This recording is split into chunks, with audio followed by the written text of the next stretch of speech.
আসসালামু আলাইকুম। আমি কিছু কথা বলতেছি যারা ত্রাণ দিতেছেন তাদেরকে নিয়ে। অনেকে অনেক জায়গায় ত্রাণ দিতেছেন। কিন্তু যারা যারা ভিডিও করতেছেন, যারা ত্রাণ দেওয়ার সময় ছবি তুলতেছেন তাদেরকে নিয়ে কিছু কথা বলতেছি। এখনকার বর্তমান সময়ে অনেক ত্রাণ নিতে চাইতেছে না কেন জানেন? আপনারা প্রত্যেকটা ত্রাণ দেওয়ার সময় সেলফি নিতেছেন, ছবি নিতেছেন। উনারা নিরীহ হয়ে আপনাদেরকে ত্রাণ নিতেছে। ভাই আপনাদেরকে অনুরোধ রইলো ত্রাণ দেওয়ার সময় কোনো ভিডিও বা কোনো ছবি তুলবেন না। নেওয়ার সময় ভিডিও করতে পারেন। কিন্তু দেওয়ার সময় ভিডিও করবেন না। আপনাদের কাছে অনুরোধ রইলো।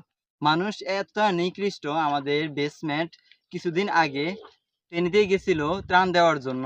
রাত ১১টার সময় কিছু মানুষ আমাদেরকে উপরে আক্রমণ করে, আমাদের মোবাইল, অন্যান্য জিনিস, ত্রাণসহ অনেক কিছু নিয়ে যায়।